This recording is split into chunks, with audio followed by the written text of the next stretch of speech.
Good afternoon, dear participants. We are gathered here for our fourth session for today. So let us welcome Dr. Gour Mitra Thakur, who is a professor and head of the department for both CSE AIML and CSE Cybersecurity at Dr. BCREC Engineering College, Durgapur. He has over 18 years of experience in teaching and R&D. Dr. Thakur holds a PhD from NIT Durgapur, where he specialized in intelligent system in manifold decision making. His expertise spans the entire spectrum of artificial intelligence, from machine learning, deep learning, and the latest generative AI to large language models. His focus always on the social importance domains, including medical, agriculture, environment.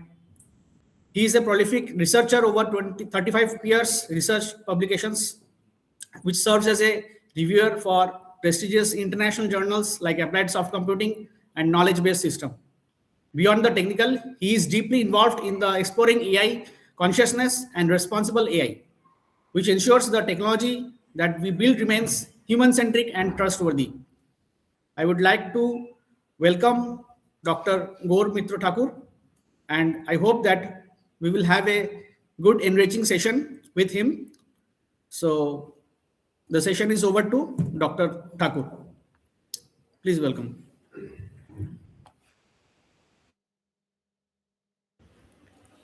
Thank you. Thank you for introducing me. Am I audible to the audience? Please, someone of you confirm. Is it my audio? My voice is coming? Audible, sir. Okay. So thank you so much. So I would like to thank the organizing committee for inviting me in this session to say something on this FDP.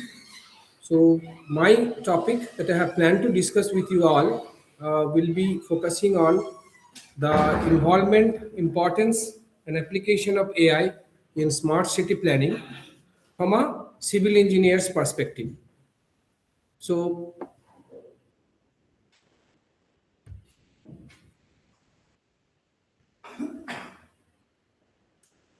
all of you are nowadays are aware of the term artificial intelligence because it is being widely used and applied in various different domains across disciplines. So now for the civil engineering perspective, why this topic matters today. So first of all, we have to understand this particular thing. So what I have planned to discuss in this session, how we can make conventional civil engineering to a smart civil engineering for the betterment of the society, and obviously for the betterment of the different civil engineering efforts that the engineers are continuously putting on to serve the society. So after discussing the different perspective application areas of possible areas of application where AI can be effectively utilized in the core civil engineering domain, such that the decision making become more efficient and effective. And at the end of the session, what I have planned to discuss is that I will demonstrate a tool which is fully no-code AI tool, because I sometimes see that most of the students from civil engineering or the researchers who are experienced and researchers, they do not have sufficient exposure in coding. So I have selected a tool where I will try to demonstrate that more or less most of the machine learning and deep learning exercises, the task can be done or models can be developed without a single line code. So I think this will be very much effective for all of you. So basically, let me stand a little bit. So why this topic matters today? As per the event projection, we can understand that 68% of the world population will live in urban areas by 2050. And infrastructure demand, as we all know, that is increasing. And it is quite evident in most of the cities, including Durgapur, that the requirement of infrastructure demand is outstripping traditional planning by 3 times. But the legacy system, what we actually use for planning, development, and all, are static. But the modern cities are dynamic in nature. So there is a gap which we need to mitigate. Now the data is the new aspect, and which is very much essential for movement and stability. So data is no more scarce today. Data were with civil engineers earlier. Data are now in large volume with us everywhere. Now most of the data are public. Some data are there which are available on site. We have to go there and collect it. But once we have the data, we have the power. We have the power to change this whole scenario. We have to power the design structure of whole civil engineering. So that is why we will consider the data as the new asphalt. And obviously, you know that many smart city projects fails because data exists, but decision do not change. So this is where the actual gap is there, and we need to mitigate this gap. We know the data is there. We have, if we search over the websites and different other repository, we will find the data is available. But what to do with those data, how to effectively utilize those data is very much important to understand. Now, main motto of discussion today will be having some idea that how the already available data, those are available with different organizations, can be effectively utilized and used such that we can make some significant effort to change the whole scenario that we are doing now. So decision, we need to change the decision according to the data. So data are there, but our decision making is still conventional. So there is a gap. And one thing we must remember, whenever we talk about smart thing or intelligent thing or something like that, we always understand that we need some sensors, we need some machineries, smart devices, IoT devices. So these things are sufficient. So we will go there, we'll install sensors and all, and the things will automatically work. A miracle will happen. No, this is not the case. So sensors alone do not make cities smart. Always remember, it is the decision that the civil engineers or the designers or the planners need to take. So this is the very important point that you need to keep in mind. So sensors alone do not make the city smart, because nowadays whenever we are talking about smart cities, we are always talking about some electronic gadgets, sensors and machines or something like that. But how to make decisions from those data is very crucial and critical.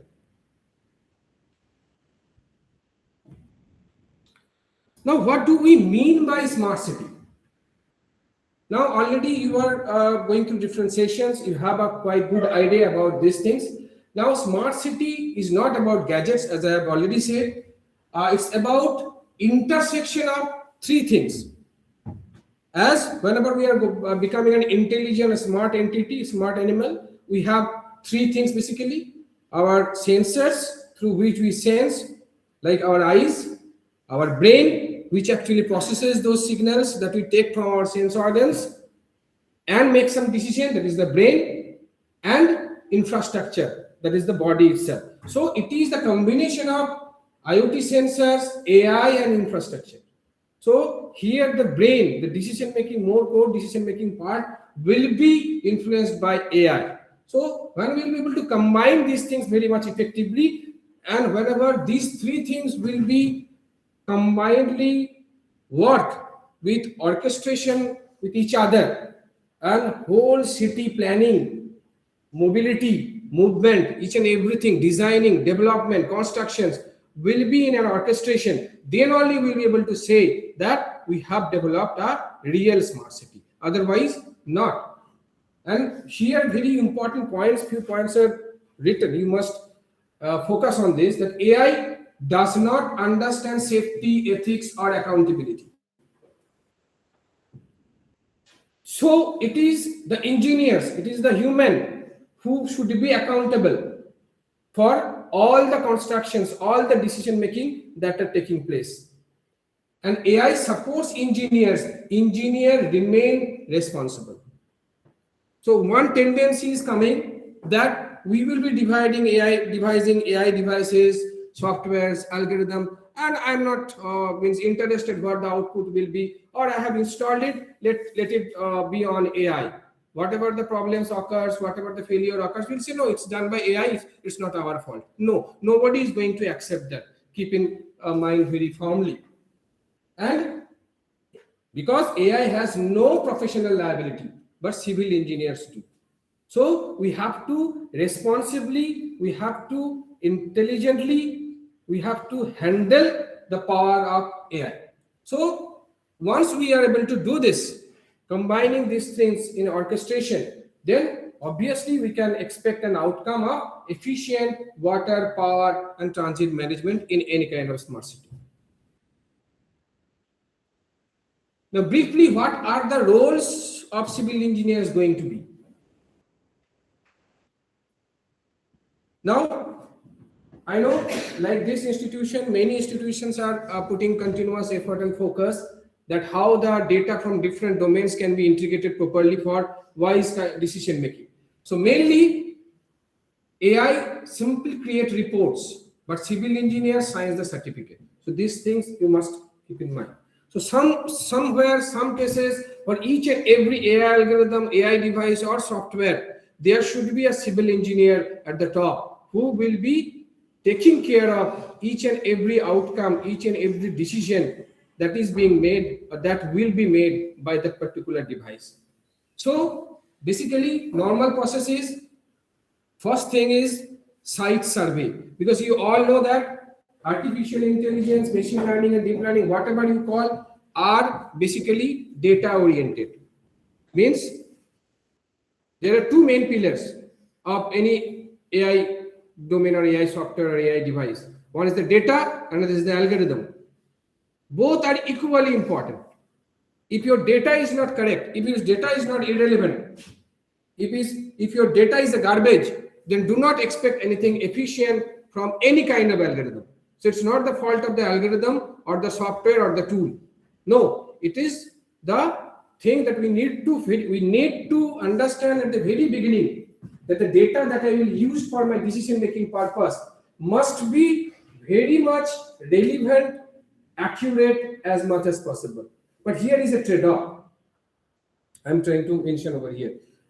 As my problem will become complex, the availability of data, the accuracy of data will also be compromised. Because nowadays, most of the conventional data-oriented civil engineering problems are solved. So where normal statistical and ML algorithms will be required. But for complex problems related to the smart city, like suppose traffic management, transportation management, or suppose water resource management, water pipeline management, I will come to those parts one by one. The data itself, obvious data are there, isn't it? Because we are collecting data continuously.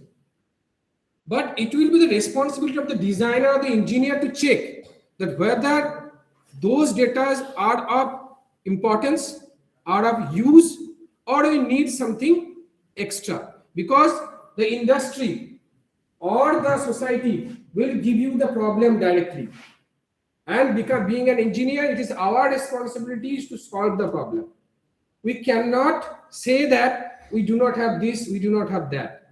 Anyhow, if I have taken the problem, we need to solve it, we need to take the responsibility. So again, the curation of the data, pre-processing of the data, identifying the required data, proper features is also very much significant and important. It's not like that I have something, I have downloaded it and applied machine learning algorithm. No, it's not AI, I'll apply AI. No, it is not going to happen, it's not going to work. To understand the problem first, to understand the problem first, we need to survey the site. We need to go there, we need to check what the problem is happening. Then we have to identify that these are the things that is required for the proper solution. Now, based on my requirement, I will try to collect data. If the data are already available in the repository, okay, it's very good, use it. If it is not, then I have to make some arrangement to collect the required data. There is no scope of compromisation, I'm telling you at the very beginning, because once you compromise with the data, any effort will not be sufficient to make your model accurate. And the thing is there, if you make a mistake in collecting the data, your algorithm may be efficient, may be powerful, but if your outcome, if your accuracy is not satisfactory, then people will lose reliance on you or on your organization or your capability. Nobody is going to listen that data was not there, data was scarce. That's why the model or the prediction failed. Once you will get very few opportunity, and you have to prove that you have that engineering capability to solve that particular problem. So in ML term, in AI domain, we always use a terminology that called garbage in, garbage out. So first pillar, foremost pillar, that is the most important one, that is the data.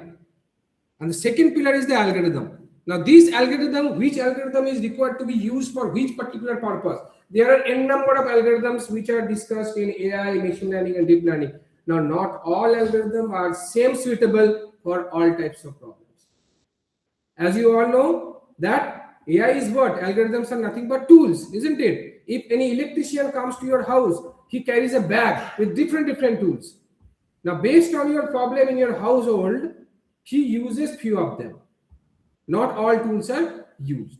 So at the same time, you must understand the purpose of the algorithm, the applicability of the algorithm, the use of the algorithm, the utilization of the algorithm. And this will only come with experience and expertise.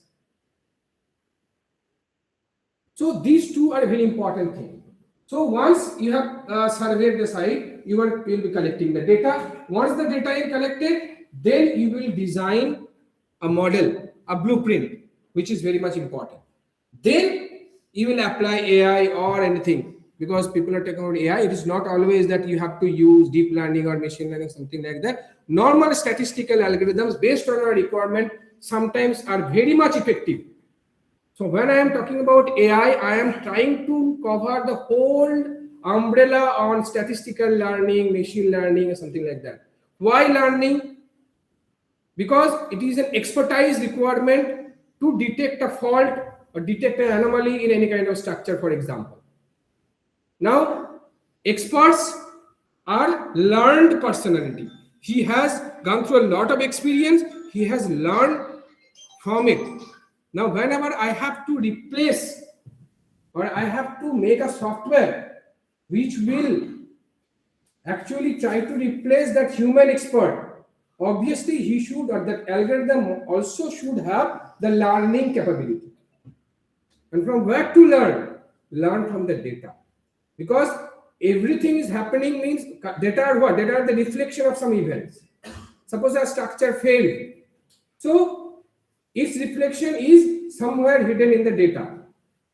Now, from our naked eye, we cannot find anything meaningful in the data, because for us, data is nothing but a kind of Excel sheet with a lot of numeric values, some columns or something like that. But is there anything meaningful in it?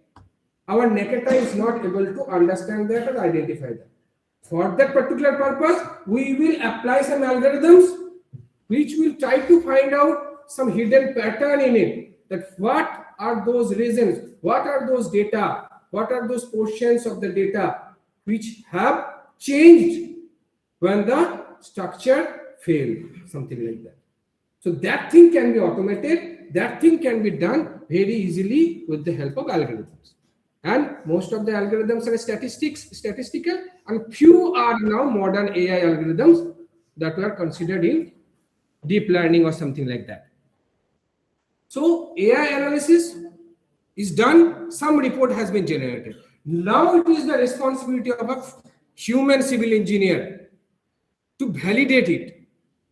Until and unless, one thing is very much clear, for our own dummy project or something like that, I can rely fully on AI, what AI is saying. But if I am saying $1 billion construction, or $1 million construction is supposed to collapse, we need to spend $1 billion for its repairment.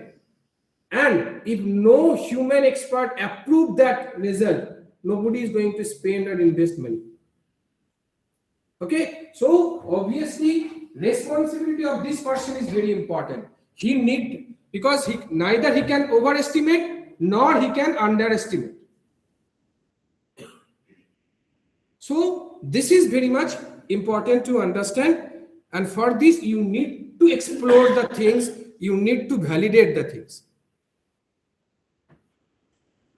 Now how to make the thing smart. Only top heading is saying everything, that we have to move from traditional to data assisted planning. Earlier, every planning used to be human centered, based on a full experience. Every planning used to take place.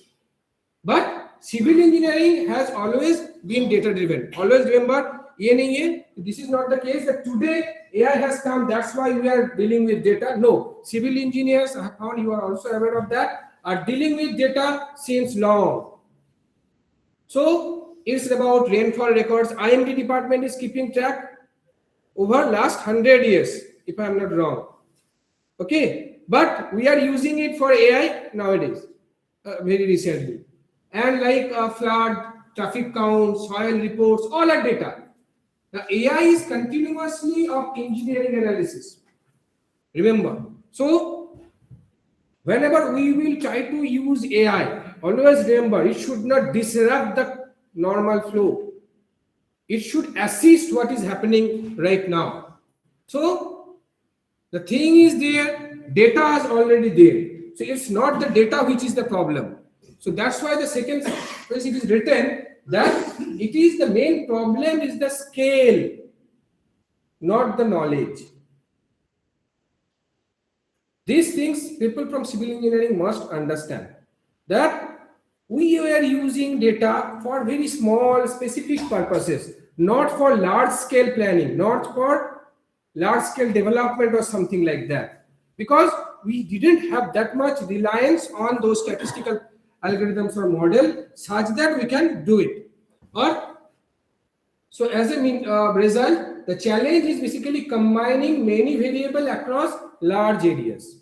This is the main problem. And obviously AI will be doing what? AI will be handling that scale.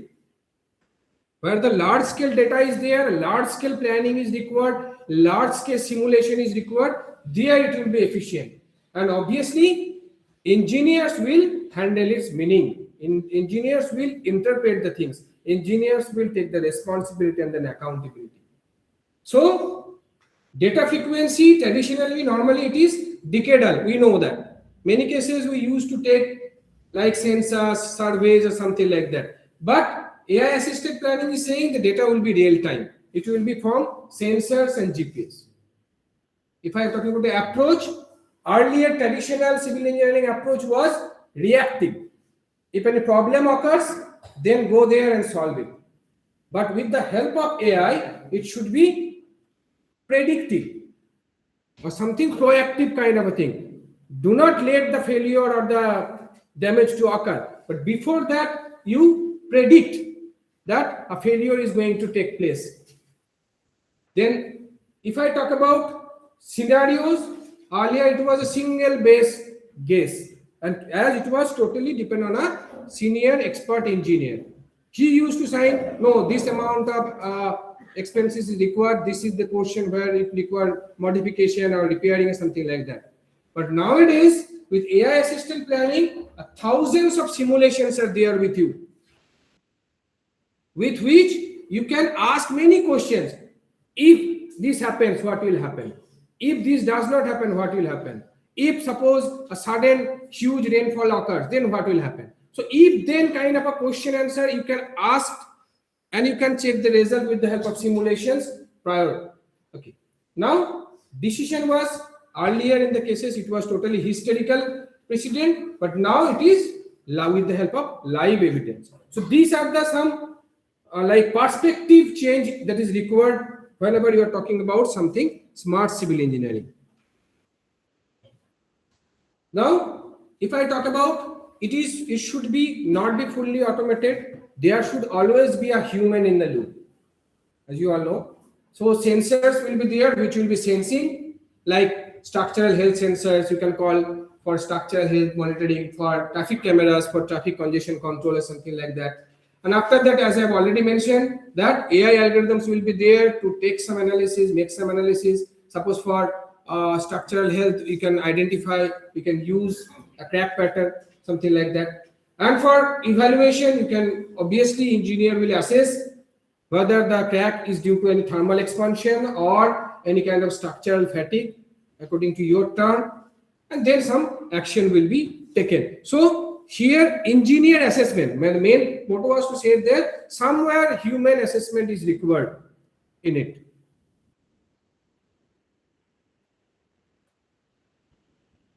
Now risk planning, you all know that uncertainty reduction. Obviously, if you do it, because you know what, uncertainty comes with the lack of knowledge. Wherever uncertainty, that means what? There is a lack of knowledge. We cannot say what will be the weather tomorrow exactly. Why? Because still we do not have the clear idea that what are the different factors are there which is influencing the weather and in what extent.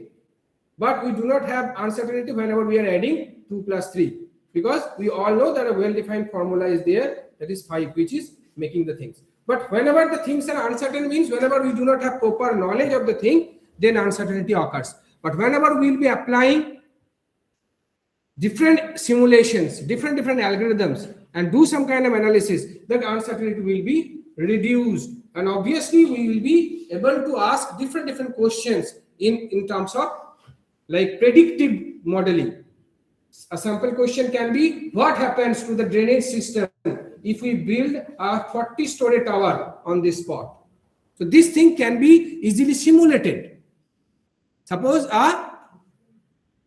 in city like Durgapur, I have identified a place and we are planning to build a 40-story building. Now, obviously, 40-story building, there will be requiring a severe drainage system is required. Whether my current infrastructure will be able to handle that drainage system or not. Simulate it. Do not guess. Do not keep it in luck or something like that. Simulate it. This simulation is possible with the help of AI. Now come to another problem. Briefly, I will be telling you some problems which students or other faculty members can take on for their research and exploration, like traffic planning. And you all know the importance, isn't it? Still, in most of the major and modern cities, traffic planning or traffic is still a normal conventional one. And every day in metro cities, more than hundreds of hours are wasted every year. And if we calculate, it is contributing to more or less 5% of the GDP, which is actually lost due to the productivity decline or fuel waste. But what we are doing with that? Many developed countries like Japan, China, Hong Kong, Singapore are using smart traffic control. But we are still lagging behind. So here are a lot of things that you need to discuss. How to do it? It is possible. It is not that much of difficult. Only the thing is there, the static signal control, you have to make it adaptive signal control. You will be having sensors like cameras or something like that, and AI will analyze the queue length from CCTV feed and sensors. And based upon the queue length, it will manipulate the time of the signal. It's not that it's fixed. All of you go to the Bhagat Singh mode. You find that if there are 20 cars or 8 cars or 5 cars, you have to wait till 2 minutes or 3 minutes. Why? If I have 2 to 3, suppose here only 3 cars are there, you are waiting for 120 minutes. 30 minutes, 3 minutes. But in the other side, there is a huge queue of vehicles which is not getting passed. So this is a poor management. But we do not have any, we are not taking any step. We are considering that AI Durgapur will become a smart city. It is happening in Kolkata, New Delhi as well. So real-time adjustment that modifies green light duration instantly based on demand. It's not fixed. It can be a simple algorithm can make it possible. It will take from the camera that how many cars are in the queue. Based on that, it will adjust the time. It will count the vehicle from the video feed and do it. Impact, obviously, stop and go cycle will be up to 25% reduced, lowering the emission and obviously the frustration. So, with the help of simulation and sensors, we can generate a traffic heat map of any particular location. This traffic heat map generation is very important for efficient or effective traffic controlling. Okay, and that can be easily done. I'm not telling that it's very easy, but once you give or devote some time, you will be able to do that. All students, I'm not talking about experts. Nowadays, every student can do it. Only the thing is there, you should have the curiosity, you have the time that you need to devote. Another problem that you know, urban water supply. Those who you are doing, okay, you know that in many developed cities, not only Durgapur, many developed cities, especially those who are old cities, like 30 to 50% water is lost before they reaches the tap. Why? You are the civil engineers, you know that it is basically due to the physical leaks and illegal connections. Now, how to take care of that? Are you thinking on it? Any idea from the audience? What can be the effective solution for this? Most pipes are underground, and you know that you don't know that they are leaking until the road sinks or water surfaces. This happens now. So what can be the possible effective solution for this? Because if we need to make a smart city, build a smart city, we need to become smart in our thought. You cannot change the whole pipeline or system one day. Can you? No. You cannot do that. Again, the same three orchestration parameters. I've said eye, brain, and what was the third one? Eye, brain, and body. So eye means the sensors. What you can do? You can put some sensors and listen the vibration of the pipe network. Like sensors detect the specific hiss frequency of a leak. And this frequency of a leak is different between the noise, that is the traffic, and a 2 mm leak, for example. So AI can easily segregate that whether this hiss sound is coming from a leakage or it's the background noise. Easily it can be identified. And obviously once you have done this, you can identify the possible location of that particular leakage, and accordingly predictive maintenance can be initiated for fixing the mains before catastrophic burst occurs. Is it a possible, is a solution or not? Can it be done or not? How much price it is required for that particular sensor? Very less. Collect the data from the sensor, transfer it to the cloud. Overnight, collect your data. In the morning, you have an algorithm, automatically it will analyze where there was a frequency mismatch. Go there and physically investigate.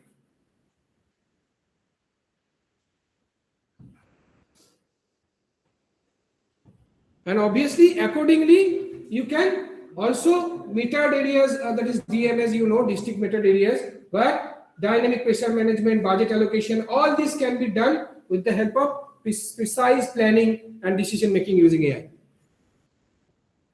Now, this portion you all work, mainly I have personally know that civil engineering department here works on this structural health monitoring. Now, this is again, a thing is there. See, here is a very beautiful line that I have found. I mentioned it. The structure whispers long before they scream. Structures whispers long before they scream. Damage does not occur in a single day. It's a long-term process. You civil engineers know it better than me. So, they can miss internal, any kind of corrosion or micro cracks that haven't surfaced yet. But you can take help of different sensors, like acoustic sensors or something like that, to collect some information about the cracks. and you can catch that well early before severe damage occurs. So you can suppose large structures like a long bridge over here, you can install sensors many places, and you can measure the strain and stress of every portion of that particular structure. And you can also generate, practically I am saying, this is an AI generated image, but practically you can generate this kind of image, real image, with the help of AI data or the data that you are collecting. And if this is the case, overall throughout the day, you can find out that which portion of that particular structure is suffering from overstress. And obviously, maintenance can be initiated well. So continuous monitoring can be achieved. One of the considered accelerometers or strain gauges connected to the cloud, you can automatically cloud it, and AI can detect changes in natural frequency as small as 0.1%. Try to understand its sophistication. So you can identify a crack or an anomaly which is very, very small in nature, and that is true in well early. And this indicates that structural degradation or stiffness loss long before it is visible to the human eye. And AI is very much required, and it's widely being applied in this structural health monitoring.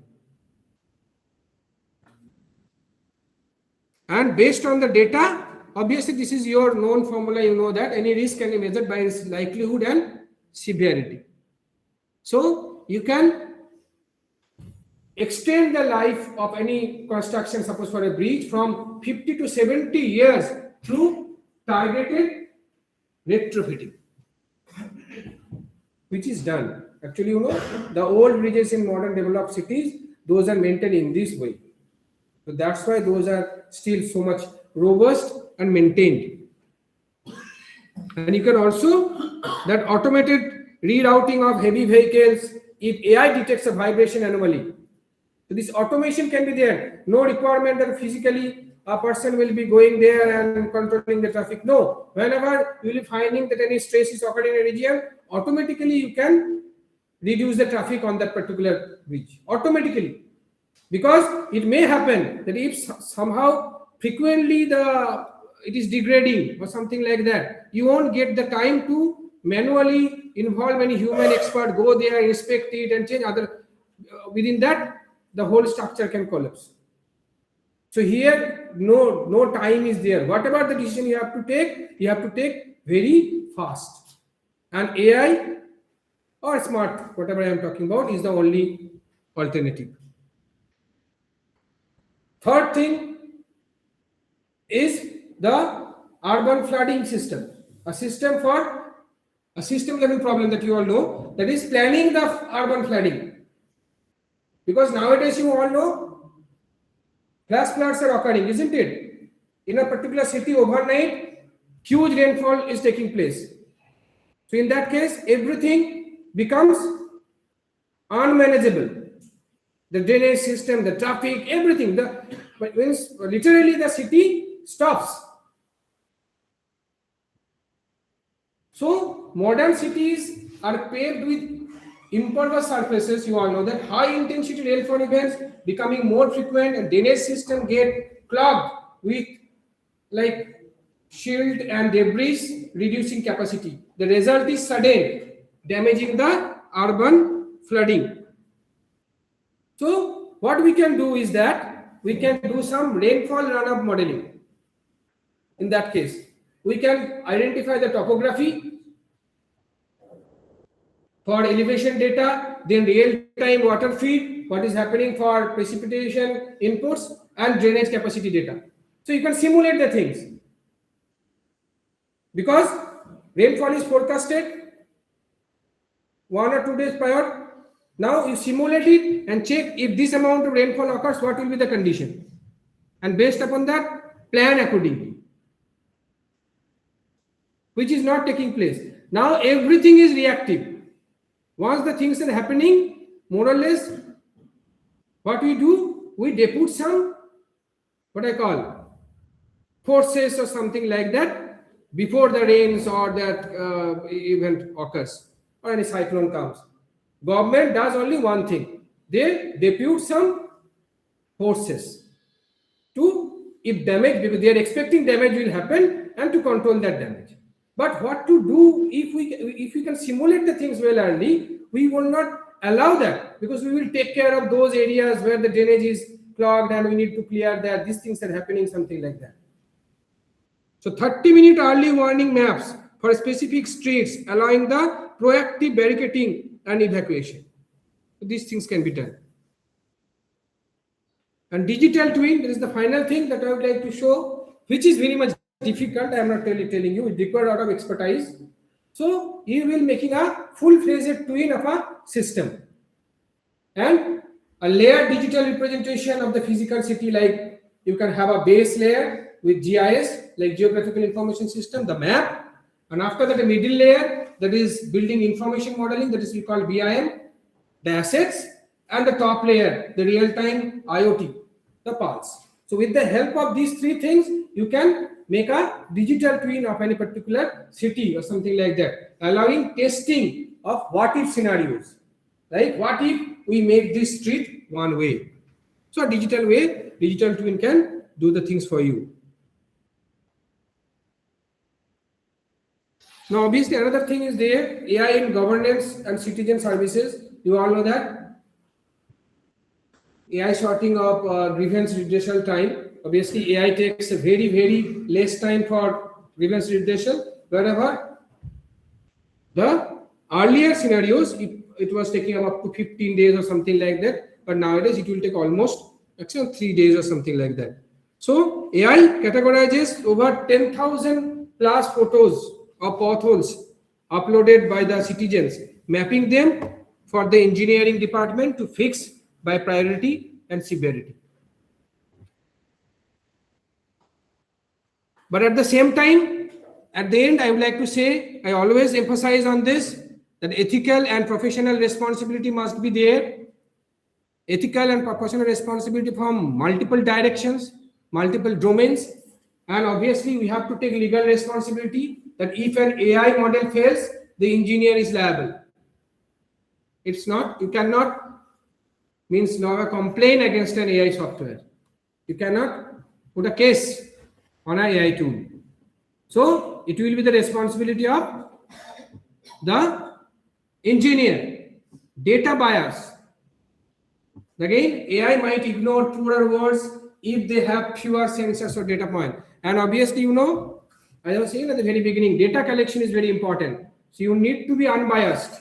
If sensors are not available, install it and then collect. Sampling bias should be avoided. And obviously balance. AI provides recommendation, the engineering judgment provides the decision. So this thing you have to keep in mind. So what, in a very brief session, we do not have much time. So what we have basically understood that AI is a force multiplier for civil engineers, not the replacement. So there is no need to think that AI is going to replace civil engineers. But there is a requirement, I am telling you, civil engineers will be required more and more. You have some smart decision making capability. In any other cases, AI will replace, but specifically medical domain, civil engineering domain, human will not be replaced, because who will take the responsibility? In medical domain also, AI will not replace doctor, I am telling you. Never it is going to do that, because the decision fault or the error is catastrophic there. They are also here also. So requirement of civil engineer will increase. It's not perception, I'm telling you, it's a fact. But obviously with smart decision making capability. And you don't need to code. Obviously, you need to understand data logic. Coding can be done by your peer, or I will be using some local tool, or now it's GenAI, generative AI is there, which will be doing the coding for you. You need to understand only the things, how it is happening. Shift mindset from fixing to predicting, means reactive to proactive. Thought process should be proactive. This conventional mentality of our engineering, specifically hardware engineering, every cases we are reactive. You go to any industry, how many proactive schedule maintenance takes place? Already are there in the schedule, but nowhere it happens. Only engineers go whenever some faults occurs. This should not be the case.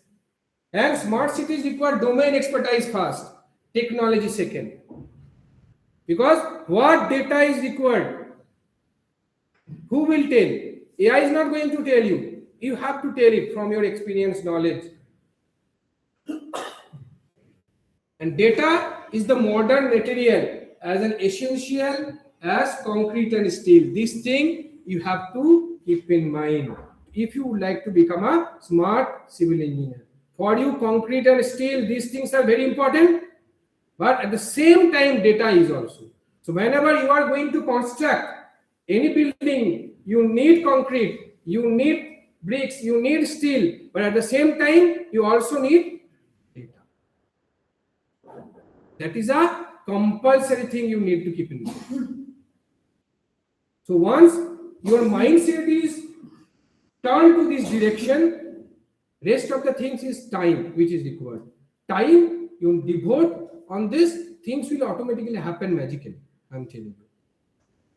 So any questions from to this particular discussion?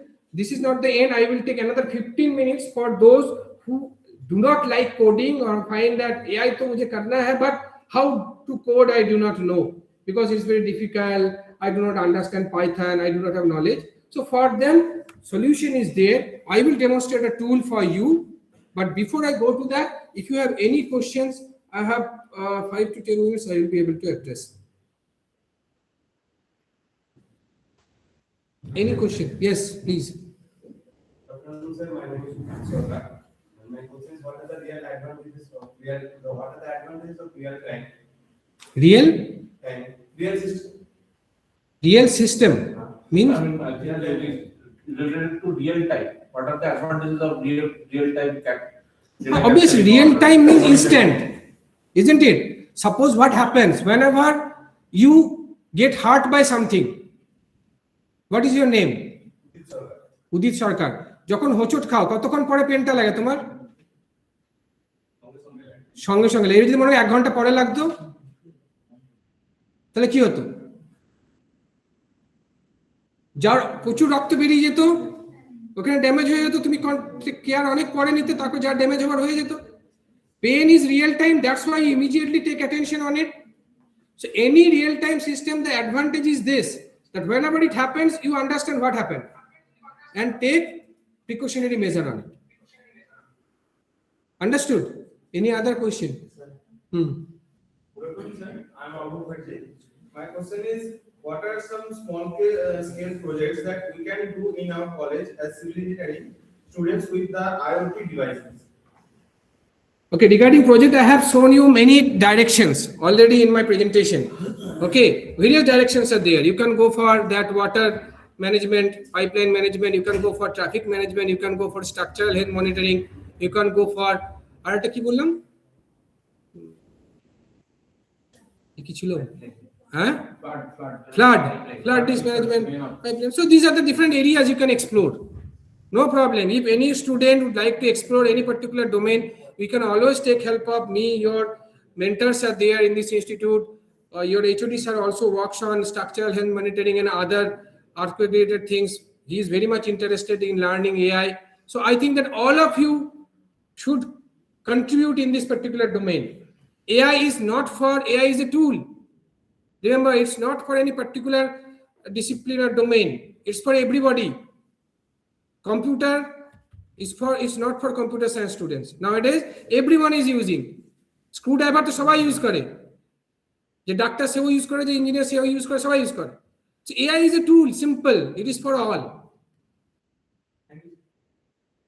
So one question in the chat box.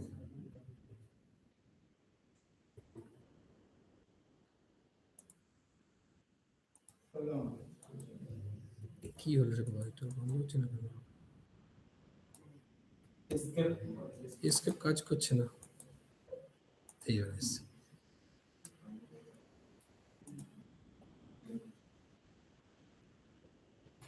How is uncertainties detected in anomalies and other data collected by AI sensors?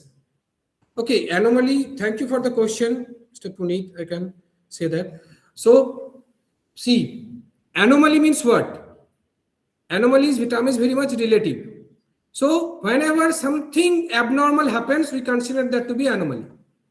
Anything abnormal. Now, whether that anomaly is actually influencing or meaning something, that's a different investigation. Suppose a sensor is there, okay, which is taking care of suppose the infrared sensing is there. Whenever anything moves in front of it, it detects it. Okay. Now the thing is there. Suppose at night, most of the time, what will happen? The sensor will not give you any reflection data. But whenever any object passes through it, it immediately shows some different kind of a data. So in that case, that is an anomaly. Okay. So the thing is that how is uncertainty is detected in anomalies? Uncertainty and anomaly, you can say that anomaly may be the result of uncertainty that is inherent in it. Uncertainty means something has happened which you are not certain about, whose cause is not identified yet, but the reflection is well visible in terms of data. That is actually we call anomaly, which does not go normal. I am continuously speaking in English, but in between, if I just say 2 or 3 sentences Bengali, that will be considered in terms of an anomaly. But again, if I talk in Bengali, and in between, if I speak some 2 or 3 sentences in English, in that English sentences will be considered to be an anomaly. So anomaly is very relative terminology, which is not normal. Any other question? Okay, so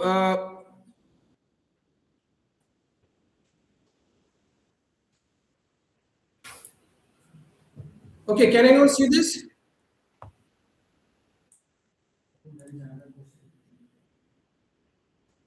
Are question, sir?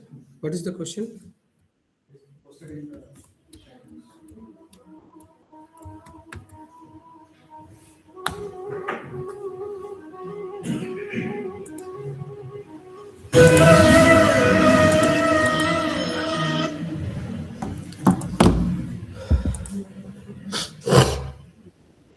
Okay. Question to the okay, thank you, sir.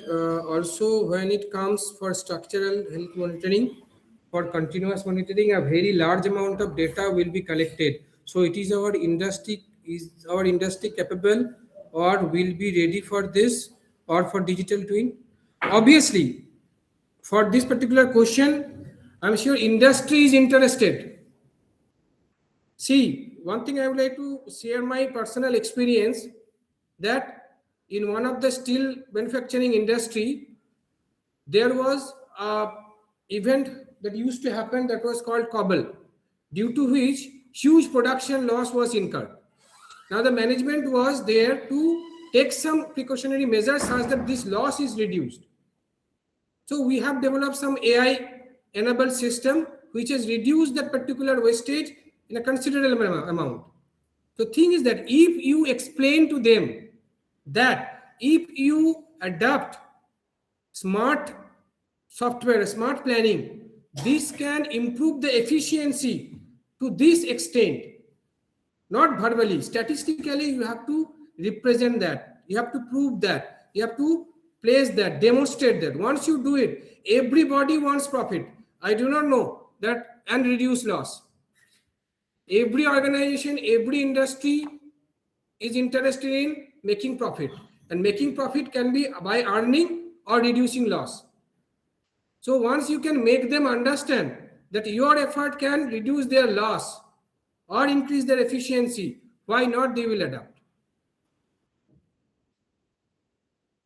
This is a normal situation. Okay. Any more question? Okay. So this is so this is a tool for those who are not comfortable in coding. But at the very beginning, I am telling you, coding is always remaining the best option. Those who know the programming, because there is a lot of customization things can be happening. But here also, I am also personally fascinated about this tool for one particular purpose. I didn't explore this tool earlier. For again a training purpose and for this specifically this FDP purpose, when I was discussing with your HOD sir, that one thing is restricting all of you from adopting AI is the coding. Okay, so this tool is having huge capability. I am telling you, I have explored 5% of it, and still I have understood its power. This tool, name of tool is Altair AI Studio. This এই তো শেয়ারটা স্ক্রিনতে share হচ্ছে ও ওইখানে আছে না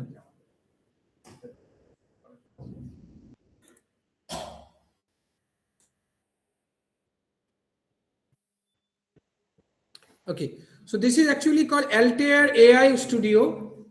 Okay, this can be downloaded from, you can search in Google. It will give you a Windows and Mac OS version download option. And earlier it was known as Altair Rapid Miner. Now it is recently occupied by Siemens.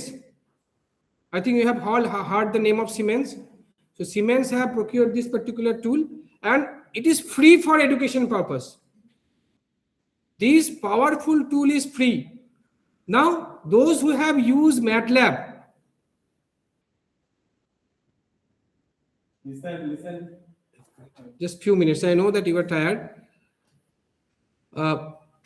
This tool, every AI project you can do with the help of drag and drop. Just you used to do in MATLAB in some cases, na? So this tool is drag and drop tool. Okay. Suppose, for example, what I will do, I have a sample data set I have collected. Suppose where some flood history data is there. Okay, the district, state, average rainfall, maximum rainfall, elevation, urban built-up percentage, and whether the flood was observed in that area or not. That particular option is there.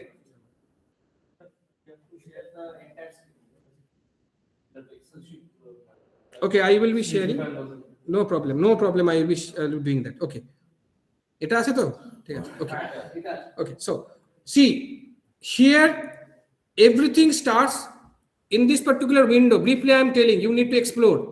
Mainly 3 windows are there. One is the operator, left hand side, where you will be getting all the operators, means functions, logic, operator mathematics, whatever you require, you can search it and get it over here. This is the process window where you will be actually designing your project. Drag and drop the tools. And here the parameter where you can manipulate, modify the parameter of each operator. যেমন আমরা MATLAB করি normally. So let us start with a simple data. Okay. So কোথায় গেল?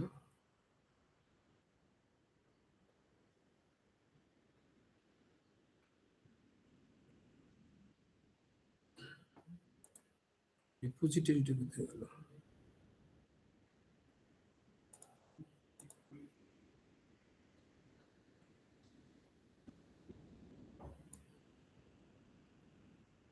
Where is the repository?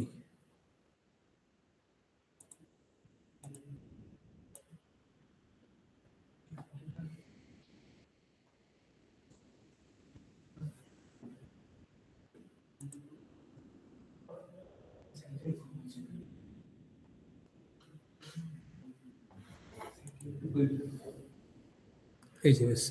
Now see here, repository has come over here. Okay. So here a terms of repository is showing. So once you upload or take any data, you can import data from here like this. Import data.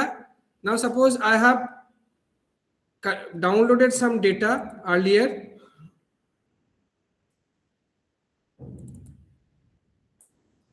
So suppose this data I can go next. I can explore. This is a CSV file. I can explore one after another. This is a historical flood data and rainfall data of all the districts in India. Though all are not original, I am telling you. This data is sometimes it is created, some portion which are not available just for demonstration purpose. So it is having a rainfall data, maximum rainfall data, elevation of that particular place, urban built up percentage, and whether flood was observed or not. So once you go to this, you go next, and you will be able to save it in a particular directory here. As I have already saved, I am not going to do it again. So once you have done it, I can see here that, see this portion, this is the data which I had already imported. So one thing you will do, you will just drag it and put it in the process part. So this portion, now your data is here. How to explore it? You will do one thing. There is the output knob. You can find it here, output. So just add this out knob with the result. Result will be available at the right side always. Okay, once you have made it and you run it, you will get the full data and its statistics.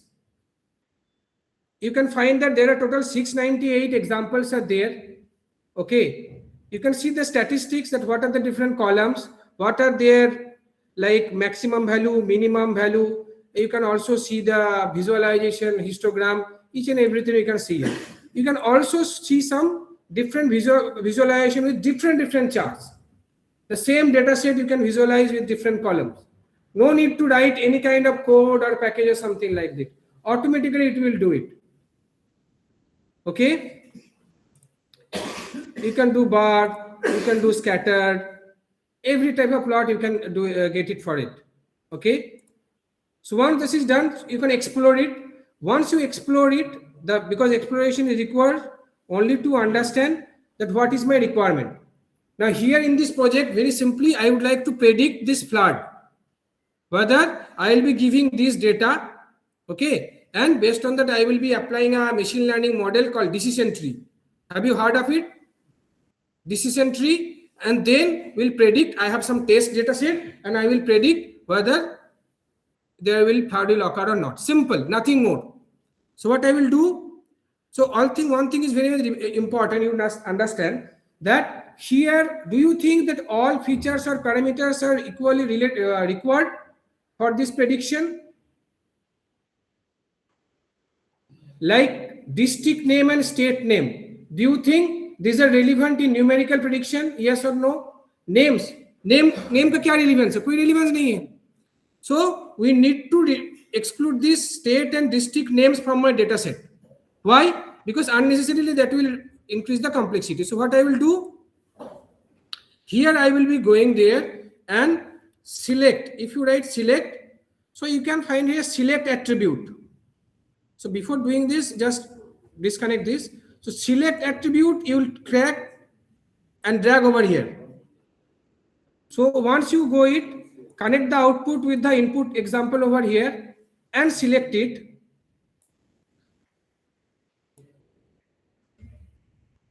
Now,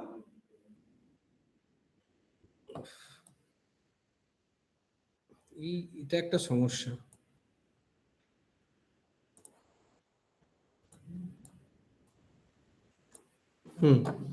So select attribute. See here, go to the parameter. Now the third window that I am using. Parameters means what I will do. I will exclude attribute or I will include. So here my requirement is to exclude two attributes. So I will select exclude attribute. I should exclude all or few. That means subset of them. So once you select subset, then here option has come to select the attribute that you want to exclude. So once you select it, just select district, then state. Go there. Okay. Now see, if I again execute here, now see here, state and district is not available. Is it there? No. Done. Go back. Now what I would like to predict. So I have to set the level that predict the flood, because here there are 5 or 6 attributes. All we are not going to predict. Few will be a feature and few will be the prediction. So for this purpose, we will again here Search for select role.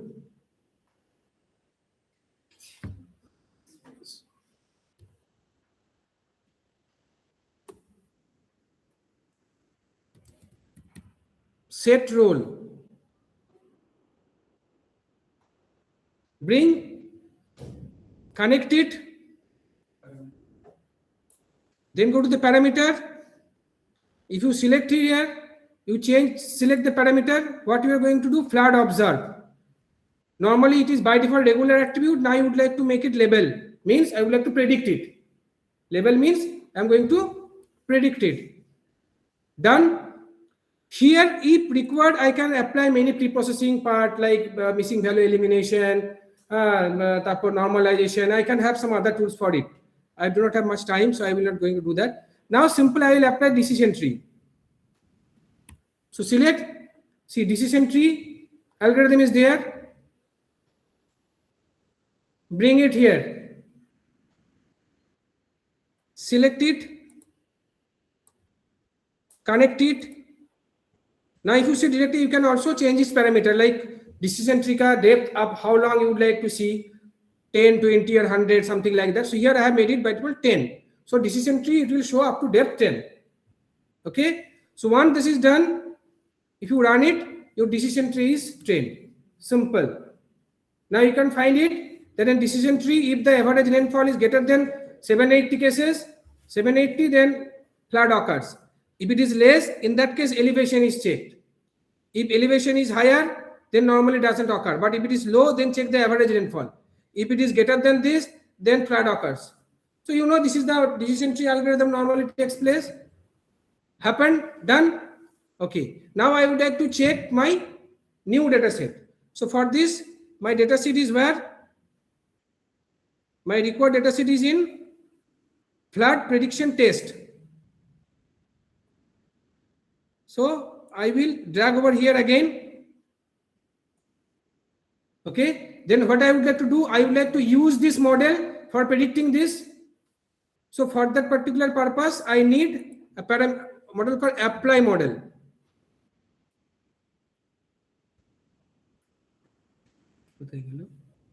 Apply model.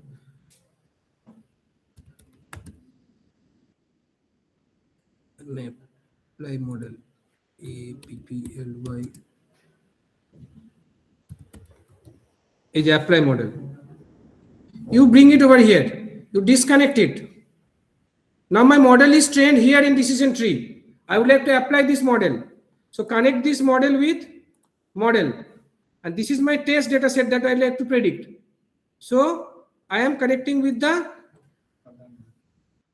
okay. Then I would like to also check the tree as well as my model. Do it, run it. And you will see that this is the example set for which these are the predictions. 200 cells. How much time it takes to implement a decision tree model? So I am going to tell you, this is very much effective. Okay, this is very user friendly. Only the thing is that you need to explore much and much. Lot of different things are there. Yes.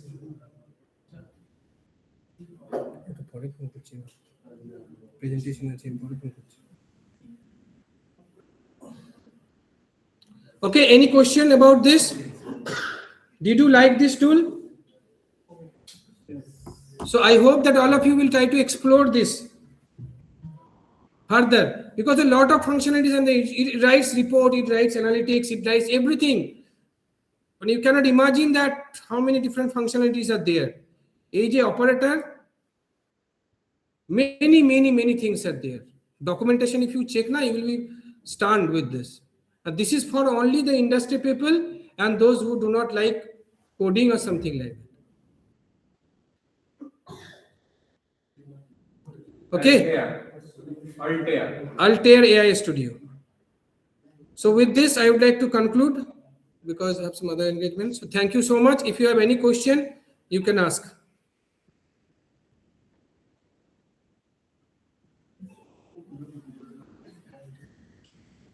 Any question? participants from the online. If you have any question, you can post your question in the chat box. You can directly unmute and ask. So, let us conclude today's session. Thank you, Dr. Mitra Thakur, for such an enriching and knowledgeable session.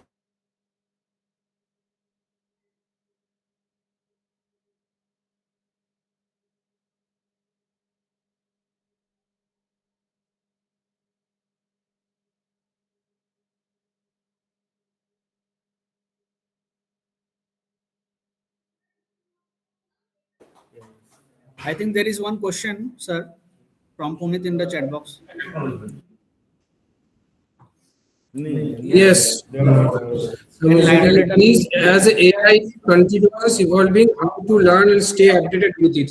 The answer is only you need to become updated, you need to practice, practice, and practice. No alternative is there. And you need to be updated through social media or through other technological blogs or websites that what is happening around the globe. Can LiDAR data be included in this tool? Yes, any kind of data can be included, but the format I need to check that in which format it is there. I will request you to explore because I have already said that I didn't get much time to explore this because I personally prefer coding, but you can explore it and I think obviously some option will be there. Some option will be there. Anything else? That's all. Thank you. Thank you very much for giving me the opportunity.